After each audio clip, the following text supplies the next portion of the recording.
ఈ కార్యక్రమాన్ని వీక్షిస్తున్నటువంటి మీ అందరికీ కూడా నూతన సంవత్సర శుభాకాంక్షలు తెలియపరుస్తున్నానండి. మరి దేవుని పిల్లలందరూ కూడా మొన్న జరిగినటువంటి డిసెంబర్ 31న అంటే 2025 సంవత్సరం డిసెంబర్ 31వ తేదీ రాత్రి చక్కగా దేవుణ్ణి ఆరాధించి దేవుని మహిమపరిచి నూతన సంవత్సరంలోనికి మరి ప్రవేశించి 2026వ సంవత్సరంలో చాలా సంతోషంగా మరి దేవుని యొక్క మరి నూతనమైన వాగ్దానాలు తీసుకొని ఉన్న ప్రతి ఒక్కరికి కూడా నేను తెలియపరుస్తున్న విషయం ఏంటి అని అంటే, మీరు తీసుకున్న వాక్యాలు ఇప్పుడే కాదు, గత సంవత్సరంలో కూడా మీరు వాక్యాలు తీసుకునే ఉండుంటారు. ఆ ముందటి సంవత్సరం కూడా తీసుకుని ఉండే ఉంటారు. ఇలాగా మీరు క్రైస్తవుడు అయిన నాటి నుండి ప్రతి సంవత్సరం అంటే గత సంవత్సరం పాత సంవత్సరం వెళ్ళిపోయేటప్పుడు దేవుని సన్నిధానంలో ఆరాధిస్తూ నూతన సంవత్సరంలోనికి ప్రవేశించిన తరువాత మరి వాక్యాలు తీసుకోవడం ఆనవాయితీగా ఉంది. ఈ వాక్యాలు ఏమిటి అని అంటే వాగ్దానాలు, దేవుని యొక్క వాగ్దానం అంటే నీ జీవితంలో నా జీవితంలో జరగవలసినవి, ఆ సంవత్సరం అంతా కూడా మన జీవితం ఎలా ఉండబోతుంది అని ఆ యొక్క వాక్యం నిర్ణయిస్తుంది అని ఒక ఆలోచనతో ఆ వాక్యాన్ని తీసుకొని దేవుని మహిమపరుస్తూ ఉంటాం. అయితే ఆ వాక్యాల్లో కొన్ని వాక్యాలు నేను చదువుతాను మీకు. ఆయన నీ త్రోవలను సరళము చేయును, ఇలాంటి వచనం ఒకటి. తర్వాత దీనికంటే మరి అధికముగా యెహోవా నీకు ఇయ్యగలడు. చూడండి, ఇలాంటి వచనం. యెహోవా నిన్ను ఆశీర్వదించి నిన్ను కాపాడునుగాక. ఇదిగోండి ఇలాంటి వచనం. అదేవిధంగా అన్యజనులకు వెలుగుగా నిన్ను నియమించి ఉన్నాను. ఇలాంటి వచనం. ఇలాంటి వచనాలు. తర్వాత ఇంకో వచనం చూస్తే, నేను అరణ్యములో నీకు త్రోవ కలుగజేయుచున్నాను అని ఉంది. చూడండి, ఈ వచనాలన్నీ ఇలాంటివి మీరు తీసుకొని ఉంటారు.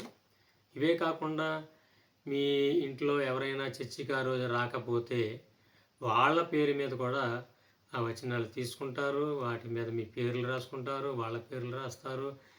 కాబట్టి ఈ వాగ్దానాలు అంటే ఈ ప్రామిసెస్, ఈ కార్డ్స్ తీసుకొని ఈ ప్రామిస్ నా జీవితంలో ఈ సంవత్సరంలో నెరవేరుతుంది అని ఎదురు చూస్తూ సంతోషిస్తూ ఉంటారు, ఆనందిస్తూ ఉంటారు. కానీ ఒకటి గుర్తుపెట్టుకోవాలి, ఏంటి అని అంటే, ఇప్పుడు తీసుకున్న వాక్యాలు ఈ సంవత్సరం నెరవేరుతాయి అని అనుకోవడం మంచిదే.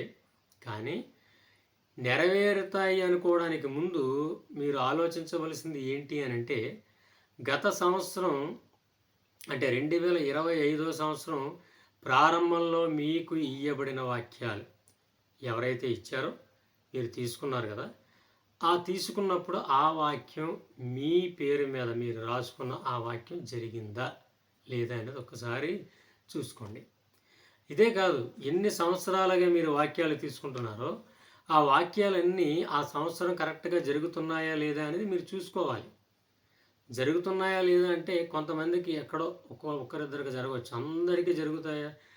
అయితే ఇక్కడ సాక్ష్యం ఆ ఒక్కరిద్దరే చెప్తారు. తీసుకున్న ప్రతి ఒక్కరూ కూడా సంవత్సరం ఎండింగ్ వచ్చేసరికి, సపోజ్ ఇప్పుడు ఒక వాక్యం ఉందనుకోండి, దీనికంటే చూడండి ఇక్కడ, దీనికంటే మరి అధికముగా యెహోవా నీకు ఇయ్యగలడు అన్న వాక్యం ఉంది. ఈ వాక్యం మీకు వచ్చిందనుకోండి, ఈ వాక్యం నెరవేరిందా లేదా, గత సంవత్సరం వచ్చిందనుకోండి, నెరవేరిందా లేదా అని ఒకసారి మీరు ఇప్పుడు చూసుకోవాలన్నమాట. ఇలాగా మీకు సంవత్సరాల తరబడి వాక్యాలు ఇస్తున్నారు.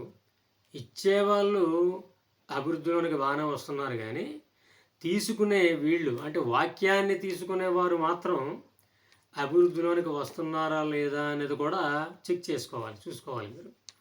కాబట్టి వాగ్దానం అనేది, ప్రామిస్ అనేది దేనికి అని అంటే ఒకటే, కేవలం ఆశీర్వాదం. సంతోషంగా బ్రతకాలి, నూతన సంవత్సరంలో ఆనందంగా ఉండాలి. దానికి కావలసిన మాటలే మనకి రావాలి. అంటే ఏంటి?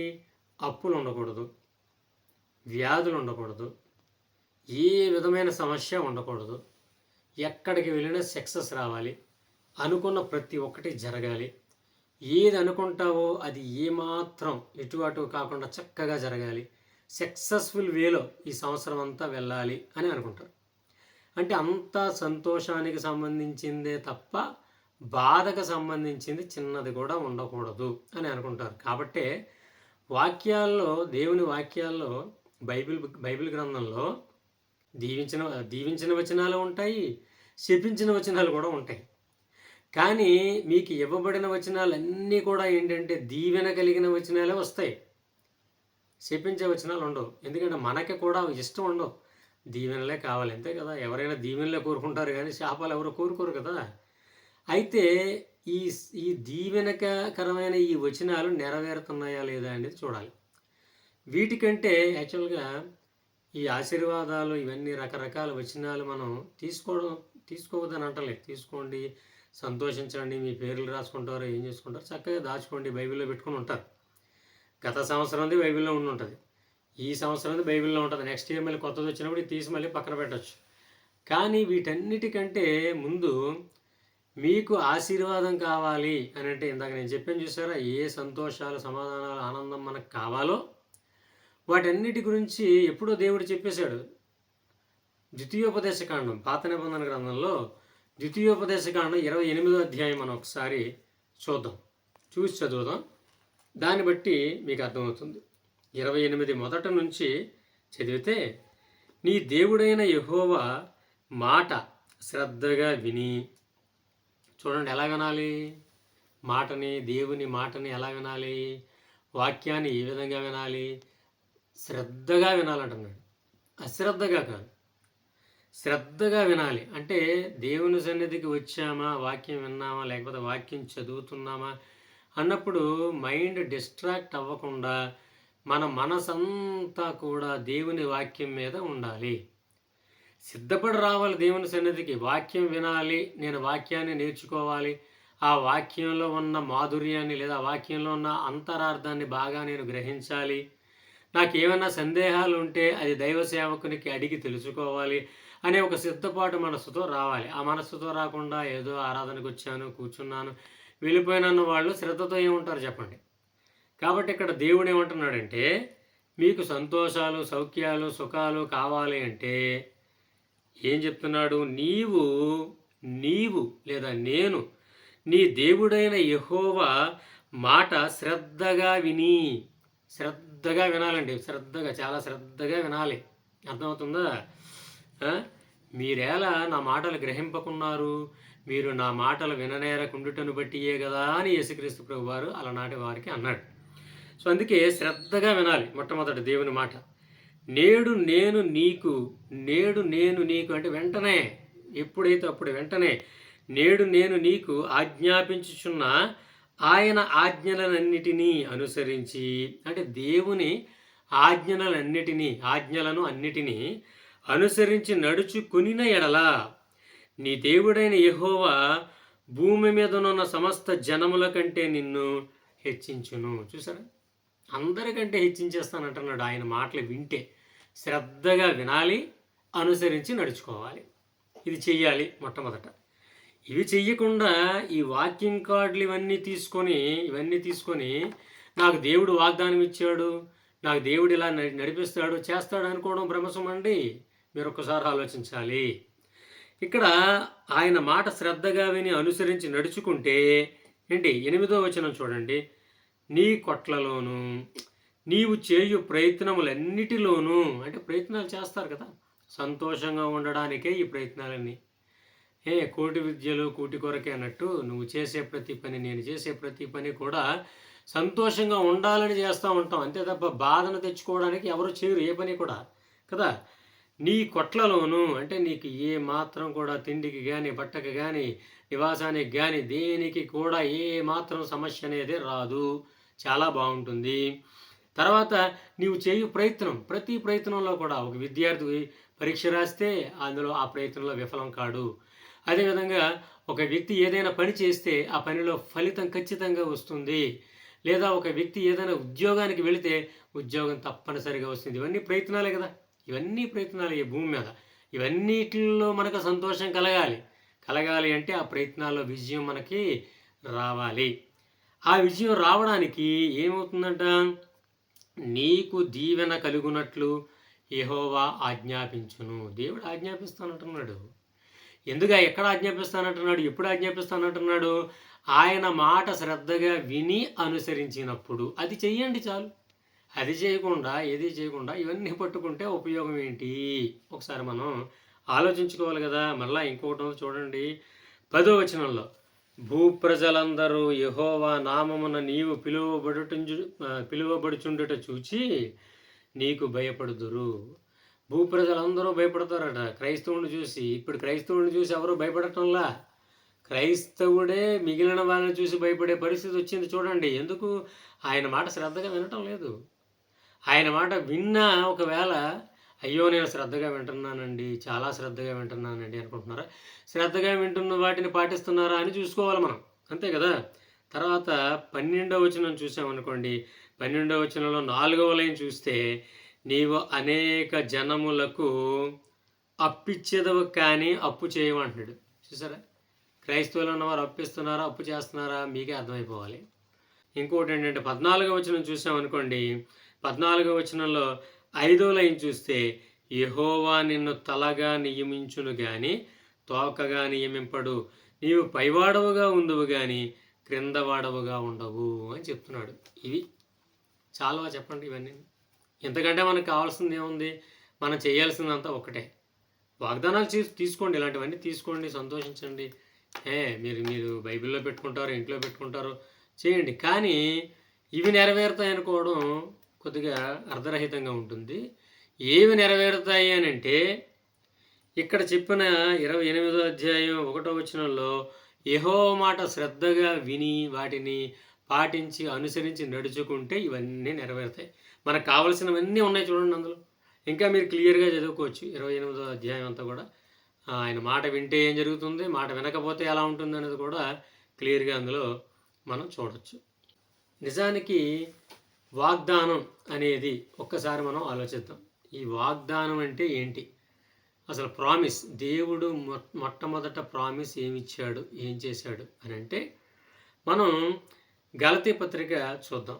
3వ అధ్యాయం 16వ వచనంలో అబ్రహామునకును అతని సంతానమునకును వాగ్దానములు చేయబడెను. చూడండి, వాగ్దానాలు ఎవరికి ఇచ్చాడు దేవుడు?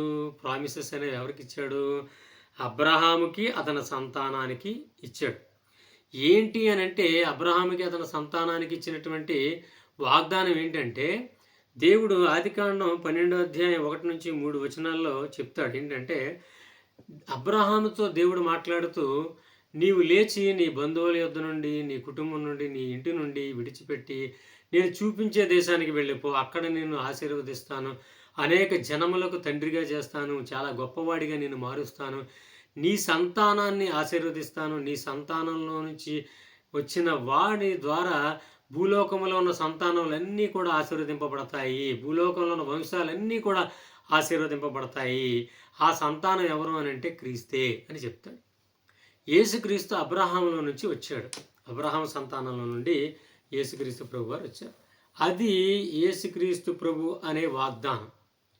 యేసుక్రీస్తు ప్రభు అనే వాగ్దానం అన్నమాట. అంటే ఎవరికి ఇచ్చాడు దేవుడు? అబ్రహాంకి ఇచ్చాడు, అబ్రహాం సంతానానికి ఇచ్చాడు. అదే యేసుక్రీస్తు ప్రభు అనే వాగ్దానం మనకి కూడా, అంటే ఈ ప్రపంచంలో ఉన్న మనుషులందరికీ కూడా ఇచ్చాడు. అంటే ఇశ్రాయేల్ ప్రజలకి ఇచ్చాడు, అదేవిధంగా మనకి కూడా అందరికీ, ప్రపంచంలో ప్రతి మనిషికి ఇచ్చిన అసలు సిసలైన ప్రామిస్, దేవుడిచ్చిన వాగ్దానం ఏంటి అని అంటే యేసుక్రీస్తు ప్రభు. అంతకంటే గొప్ప వాగ్దానం ఇంకేముంటుంది చెప్పండి? పత్రిక 3వ అధ్యాయం 26 నుంచి 29 వచనాలు. యేసుక్రీస్తునందు మీరందరూ విశ్వాసము వలన దేవుని కుమారులై ఉన్నారు. ఇందులో యూదుడని గ్రీసు దేశస్థుడని లేదు, దాసుడని స్వతంత్రుడని లేదు, పురుషుడని స్త్రీ అని లేదు. యేసుక్రీస్తునందు మీరందరూ ఏకముగా ఉన్నారు. మీరు క్రీస్తు సంబంధులైతే ఆ పక్షమందు అబ్రహాము యొక్క సంతానమై ఉండి వాగ్దాన ప్రకారము అంటే ప్రామిస్, దేవుడు చేసిన ప్రామిస్ ప్రకారంగా అటు ఇశ్రాయేలు ప్రజలకి, అబ్రహాము సంతానమైన ఇశ్రాయేలు ప్రజలకి, అదేవిధంగా దేవుని ప్రియబిడ్డలమైన మనకి అందరికీ కూడా వాగ్దాన ప్రకారము వారసులై ఉన్నారు అంటున్నాడు. అబ్రహాము యొక్క సంతానమై ఉండి వాగ్దాన ప్రకారము వారసులై ఉన్నారు అని అంటున్నాడు. చూసారా? అంటే అబ్రహాముకి ఇచ్చిన వాగ్దానం యేసుక్రీస్తే, ఈ భూలోక ప్రజలందరికీ కూడా ఇచ్చిన వాగ్దానం యేసుక్రీస్తు ప్రభువే. అసలు సిసలైన ప్రామిస్ ఆయనే, అసలు సిసలైన వాగ్దానం ఆయనే. ఈ వాగ్దానాన్ని ఎప్పుడు పట్టుకొని ఉండండి. మీకు కలిగిన దానిని గట్టిగా పట్టుకొని ఉండండి, విడవక ప్రేమించండి. ఎవరు అని అంటే ఆ వాగ్దానం క్రీస్తే. ఈ క్రీస్తు అనే వాగ్దానం ఎప్పుడు మనకు ఉండాలి, అది తీసుకోవాలి. ఎప్పుడు తీసుకోవాలి? సంవత్సరానికి ఒకసారి ఏదో కాదు. ప్రతి వారం చర్చికి వెళ్తున్నావా, చక్కగా ఆ వాగ్దానాన్ని తీసుకోవాలి. ఏంటి ఆ వాగ్దానం? దేవుని దివ్య వాక్యమైన క్రీస్తు ప్రభువు. నువ్వు ఇంటి దగ్గర చదువుతున్నావా, ఆ వాగ్దానం ఏంటి? దేవుని దివ్య వాక్యమైన క్రీస్తు ప్రభువు, దేవుని జ్ఞానం. కాబట్టి ఈ వాగ్దానం ఎప్పుడు నీతో పాటు ఉండాలి. అదేవిధంగా మనకి కావలసింది సంతోషమే కాదండి. ఎప్పుడు సంతోషాన్నే కోరుకోవడం ఎంతవరకు న్యాయం మరి మీరు ఆలోచించాలి. ఎందుకంటే క్రీస్తు పుట్టి శ్రమలు అనుభవించి సంతోషాన్ని పొందుకున్నాడు. ఆయన శ్రమ సంతోషం కలిసి ఆయన అనుభవించాడు. ఆయన శిష్యులు కూడా శ్రమ సంతోషాన్ని కూడా అనుభవించారు, అటు ఆత్మీయంగా శారీరకంగా కూడా. అదేవిధంగా మనం కూడా శ్రమని సంతోషాన్ని కూడా అనుభవించాలి. ఒక్క సంతోషమే కావాలని కోరుకోకూడదండి. ఎందుకంటే దేవుని వాక్యం చూద్దాం ఒకసారి. యోబు గ్రంథం 5వ అధ్యాయం 6-7 వచనాలు మనం చదివితే, శ్రమ ధూళిలో నుండి పుట్టదు, బాధ భూమిలో నుండి మొలవదు. చూడండి, నిప్పు రవ్వలు పైకి ఎగురునట్లు నరులు శ్రమానుభవమునకే పుట్టుచున్నారు. ఎలా వస్తాయి చెప్పాలంటే, ఒక కర్ర మొక్కనే ఏదో చెక్కనో ఏదో దాన్ని అగ్నితో వెలిగించినప్పుడు ఆ చెక్క అంతా కూడా కాలిపోతుంది. కాలిపోయినప్పుడు ఆ చెక్కలో ఉన్న ఆ చిన్న చిన్న రవ్వలు, చిన్న చిన్న పార్టికల్స్ అన్నీ కూడా కాలిపోయి ఒక రవ్వల్లా పైకి ఎగిరిపోతూ ఉంటాయి. నిప్పు రవ్వల్లా ఎగిరిపోయి ఆరిపోతూ ఉంటాయి ఇవన్నీ కూడా. చూడండి, అలాగే మన జీవితం కూడా ఈ భూమి అనే అగ్ని అనుకోవచ్చు. ఒకవేళ ఇందులోనికి వస్తున్నప్పుడు మనం కూడా ఈ శ్రమలు ఇవన్నీ అనుభవించటానికే పుట్టామట. అనుభవించిన తర్వాత ఒక నిప్పు రవ్వ ఎలాగైతే బయటికి ఎగిరిపోయిన తర్వాత బూడిదై పడిపోతుందో, మన జీవితంలో కూడా ఈ శ్రమలు అన్నీ ఈ భూమి మీద అనుభవించిన తర్వాత అలాగే చిట్ట చివరికి మన జీవితం అయిపోతుంది. కాబట్టి మన జీవితమే అందుకు. అలాగని ఎప్పుడు కష్టాలు సమస్యలతో ఉండటం లేదు కదా. ఒక కష్టం అనుభవిస్తున్నాం, సుఖాన్ని అనుభవిస్తున్నాం, మళ్ళీ కష్టం అనుభవిస్తున్నాం, సుఖాన్ని అనుభవిస్తున్నాం. కాబట్టి రెండు కూడా మనం కావాలని కోరుకోవడం మంచిదని నేను చెప్తాను. ఏదో ఒకటే అని కాదు. శ్రమ అనేది ఎవరు ఎలాగో కోరుకోరు. అలాగని ఒక్క ఆనందమే కావాలి అని కోరుకుంటే ఎలా భూమి మీద ఉన్నప్పుడు? మీరు ఆలోచించండి. శ్రమ నాకు కావాలి అని కోరుకోవడం మంచిది. ఎందుకంటే శ్రమ ఎంత ఎక్కువగా ఉంటే అంత దగ్గరగా దేవునికి అవుతాం మనం కదా. సంతోషం ఎప్పుడో ఉందనుకోండి, దేవునికి అంత ఎక్కువగా కన్నీటి ప్రార్థనలు, లేకపోతే దేవుడు దగ్గర అవుదామని, దేవుని వాక్యాన్ని చదువుదామని ఉంటుందా? ఒకవేళ ఏమైనా కష్టం శ్రమ కలిగిందనుకోండి, వెంటనే మోకాలు వేస్తారు, ప్రార్థన చేస్తారు, కన్నీటి ప్రార్థనలు చేస్తారు, ఉపవాసాలు ఉంటారు, దేవుని సన్నిధికి భక్తుల్లా పారిపోతూ ఉంటారు, వెళ్ళిపోయి ప్రార్థనలు చేస్తూ ఉంటారు. చూడండి, అప్పుడు దేవునికి బాగా దగ్గర అయిపోతూ ఉంటారు. కాబట్టి శ్రమ ఎక్కువగా ఉంటే మంచిదా, సంతోషం ఎక్కువగా ఉంటే మంచిదా అంటే, దేవునికి దగ్గరగా ఉండడం మంచిది అనుకుంటే శ్రమ ఎక్కువగా ఉండడమే మంచిది కదా. కాదంటారా చెప్పండి? సో అందుకనే శ్రమ కూడా నాకు ఉంచు ప్రభువా, నీకు దగ్గరగా ఉండే శ్రమ అని కోరుకోండి దేవుణ్ణి. అలా ప్రార్థన ఎవరన్నా చేస్తారా న్యూ ఇయర్లో? అలా చేయరు. అలా చేయండి అమ్మా, మంచిది కదా. అప్పుడు బాగుంటుంది. చూడండి, సొలొమోను ఏమడిగాడు? నాకు జ్ఞానాన్ని ఇవ్వు అన్నాడు. ఇంకా డబ్బు కావాలి, రాజ్యాలు కావాలి, చుట్టూ ఇంకా అన్ని రాజ్యాలు నా వశం అయిపోవాలని కోరుకోలేదు దేవునికి. నాకు జ్ఞానం ఇవ్వు ప్రభు అంటే, అప్పుడు దేవుడు ఏం చేశాడు? ఎంత తెలివిగా నువ్వు అడిగావయ్యా. కాబట్టి జ్ఞానమే కాదు, నువ్వు అడిగిన దానికి జ్ఞానమే అత్యధికంగా ఇవ్వడమే కాదు, నీకు చుట్టూ ఉన్న రాజ్యాలన్నీ కూడా నీ వశం చేస్తానని చెప్పని దేవుడు ఇచ్చాడు. అదేవిధంగా ప్రసంగి గ్రంథం 7వ అధ్యాయం 14వ వచనం ఒకసారి చూస్తే, సుఖదినమునందు సుఖముగా ఉండము. ఆయన సుఖాన్ని ఇచ్చాడు అనుకోండి దేవుడు, హ్యాపీగా ఎంజాయ్ చేయండి, సంతోషంగా ఉండండి. ఆనందంగా ఉండండి. ఆ టైంలో మళ్ళీ అమ్మో మళ్ళీ ఏ దుఃఖం వస్తుందా, తర్వాత ఏ శ్రమ వస్తుందా, ఏ కష్టం వస్తుందా, ఇలాంటివన్నీ పక్కన పెట్టండి అంతే. రేపటి దినమున గురించి ఆలోచించకండి. ఏనాటి కీడు ఆనాటికి చాలునని దేవుడు యేసుక్రీస్తు ప్రభువారు అన్నాడు. కాబట్టి సుఖాన్ని ఇచ్చాడనుకోండి దేవుడు, హ్యాపీగా ఎంజాయ్ చేయండి, సంతోషించండి, ఆనందంగా ఉండండి. ఒకవేళ ఆపద్దినం వచ్చిందనుకోండి, ఆపద్దినం అప్పుడు ఏం చేయాలి? ఏడుస్తూ కూర్చుంటావా? శ్రమ దినమున నీవు కృంగిన ఎడల నీవు చేతకాని వాడబగదువు కదా. సో అందుకే ఏమాత్రం చింతించకుండా, బాధపడకుండా ఆ టైంలో ఏం చేయాలి? యోచించాలి, ఆలోచించాలి. ఈ శ్రమ నుండి నేను బయటికి ఎలా రావాలి అని చెప్పి ఆలోచించాలి. ఆపద్దినమునందు యోచించాలన్నమాట. అర్థమవుతుందా? దీని అంతటికీ కావాల్సింది దేవుని జ్ఞానమే. ఈ సుఖం అనేది, దుఃఖం అనేది దేవుడు జతపరిచి ఉంచాడంటే, దేవుడు సుఖ దుఃఖములను జతపరిచి ఉన్నాడు. చూసారా? భార్యాభర్తలను జతపరిచినట్టు, బంధువులను జతపరిచినట్టు, ఇలాగా ఏంటి సుఖ దుఃఖాలను దేవుడు జతపరిచాడు. కాబట్టి మనం వాటిని వేరు చేయాలనుకోకూడదు, తప్పు. అర్థమవుతుంది? మనతో పాటు కలిసి ఉంటాయి. భార్యాభర్తలను విడిపోతారేమో కానీ ఈ ప్రపంచంలో ఈ సుఖ దుఃఖాలు విడిపోవు. ఎందుకంటే జతపరిచింది ఎవరు? నువ్వు నేను కాదు, దేవుడే జతపరిచాడు సుఖాన్ని దుఃఖాన్ని. కాబట్టి అవి ఎట్టి పరిస్థితుల్లో విడిపోవు. మీరు అనుకోవచ్చు, భార్యాభర్తలను జతపరిచింది దేవుడే కదండి అని చెప్పి. జతపరిచింది దేవుడే అయినా విడిపోతారు, శరీరంతో ఉన్నారు కనుక. కానీ ఈ సుఖం దుఃఖం అనేవి మీలోనే ఉంటాయి, ప్రతి ఒక్కరిలో ఉంటాయి, ప్రతి మనిషిలో కూడా ఉంటాయి. వేరువేరుగా ఉండవు, మనిషిలోనే డైరెక్ట్గా ఉంటాయి సుఖం దుఃఖం అనేవి. అవి దేవుడు అందులో తీసుకొచ్చి పెట్టేశాడు. కాబట్టి మనం వాటిని వేరు చేద్దాం అనుకోవడం పొరపాటండి. వేరు చేయాలనుకోకూడదు. దేవా, నువ్వు సుఖ దుఃఖాలని నాలో జతపరిచి ఉంచావు, అవి నాలో రెండూ ఉన్నాయి, కాబట్టి ఆ రెండూ నేను అనుభవించేలా నన్ను ఆశీర్వదించు. కష్టం వచ్చిందా, ఒక గొప్ప అనుభవాన్ని నేను నేర్చుకుంటాను, నువ్వు నాకు ఇచ్చే అనుభవం. అదేవిధంగా సంతోషం వచ్చిందా, నేను ఆనందిస్తాను. గాయము చేయువాడువు నీవే, గాయమును కట్టువాడువు నీవే. ఆ శ్రమ, ఆ కష్టం, ఆ సంతోషం, వీటన్నిటి ద్వారా నేను ఎన్నో అనుభవాలు నేను నేర్చుకుంటాను తండ్రి ఈ నూతన సంవత్సరంలో అని చెప్పని ప్రార్థన చేసి సంతోషంగా దేవుని సన్నిధిలో ముందుకు సాగిపోవాలి. ఇది అసలైనటువంటి దేవుని యొక్క భక్తుని లక్షణం కాదంటారా చెప్పండి? దేవుడు మిమ్మల్ని అందరినీ కూడా దీవించి ఆశీర్వదించునుగాక. ఆమేన్.